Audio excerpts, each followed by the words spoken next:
Bonjour à tous. Alors dans cette vidéo, je vais vous présenter deux exemples de jeux que l'on peut fabriquer avec les enfants pour travailler les différentes représentations du nombre et le passage de l'une à l'autre. Alors le premier jeu que je vous propose s'adresse à des élèves de petite section. J'ai un dé, une main sur laquelle j'ai collé des gommettes au bout des doigts pour mieux voir le nombre de doigts. Si je n'ai pas de dé, je peux trouver des patrons sur internet pour en fabriquer. Je lance le dé. Ici, j'ai 2. Je vais essayer de trouver différentes façons de faire 2 avec ma main. Alors, 1, 2, j'ai trouvé une façon. Je peux trouver une deuxième façon et encore d'autres façons. Alors souvent, dans cet exercice, les enfants vont avoir tendance à plier 2 quand ils voient 2. Donc on va pouvoir revérifier 1, 2, 3, ah non, ça ne va pas, ce n'est pas pareil. Donc on en rediscute et on va pouvoir ainsi s'entraîner et mieux comprendre ce que représente 2. Ensuite, quand je tombe sur le 6, alors là je vais me rendre compte que ça ne va pas puisque je n'ai pas assez de doigts pour faire 6. Donc là, on va pouvoir réaliser qu'il faut 2 mains pour faire 6 doigts.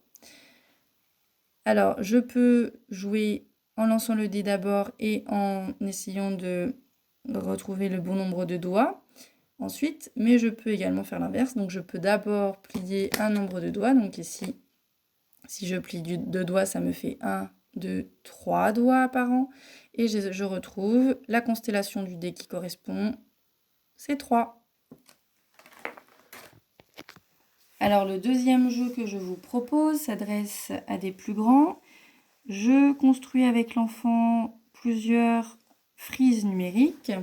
Ici, j'ai une frise de 1 à 10 avec un nombre de gommettes disposées aléatoirement sur les cases, les écritures chiffrées de 1 à 10, le nombre de doigts de 1 à 10 et les constellations du dé de 1 à 10. Donc la différence avec les gommettes disposées aléatoirement et ici, c'est que les points sont organisés et que là, je peux reconnaître globalement d'un seul coup d'œil les chiffres, alors que là, c'est plus compliqué de reconnaître globalement.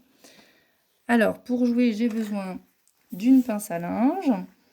Je vais pouvoir plier ma frise comme je le souhaite. Donc, si je choisis cette façon, je vais pouvoir pincer dans les cases vides à chaque fois sous les cases de la frise. Je peux jouer avec la frise numérique, les écritures chiffrées ou bien les constellations du dé de cette façon. Alors, la règle du jeu. J'ai plusieurs façons de jouer. Premier jeu, je pince le nombre annoncé par le joueur. Donc là, si je plie de cette façon, je vais annoncer 4.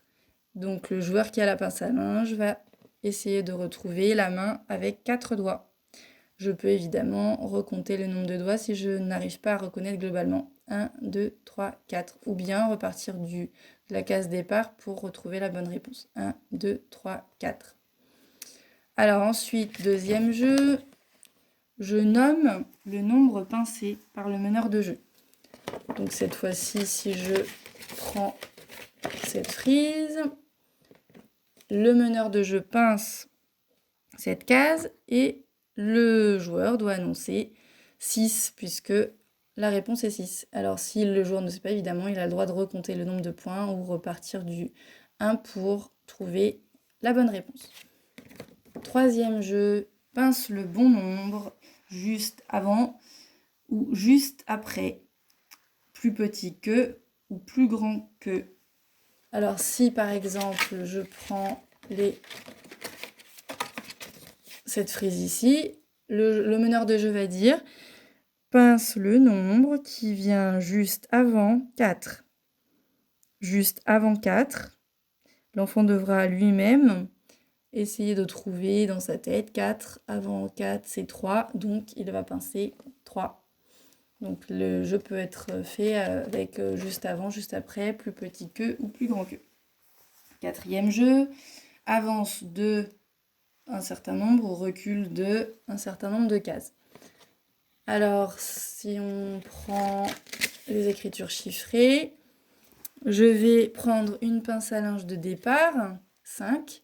Et là, le joueur qui a la pince à linge rose devra suivre la consigne du meneur de jeu. Donc si le meneur de jeu dit avance de 3 cases, eh bien le joueur devra faire 1, 2, 3 et pincer 3 cases après la pince à linge de départ. Si le joueur annonce recul de 2 cases, 1, 2, le joueur pince la case qui vient 2 cases avant la pince à linge de départ. Et pour finir, le dernier jeu, s'entraîner à réciter la comptine à l'endroit, à l'envers, de 2 en 2. Donc si je prends toujours la frise avec écriture chiffrée, je peux m'entraîner à réciter 1, 2, 3, 4, 5, 6, 7, 8, 9, 10 et 10, 9, 8, 7, 6, 5, 4, 3, 2, 1. Et si je vais de 2 en 2, ça nous fait... Donc là, je pourrais partir de 0, je vais dire 2, 4, 6, 8, 10. Et ainsi de suite. Donc voilà, vous savez tout pour ce deuxième jeu. Je vous laisse vous entraîner et je vous dis à la prochaine fois.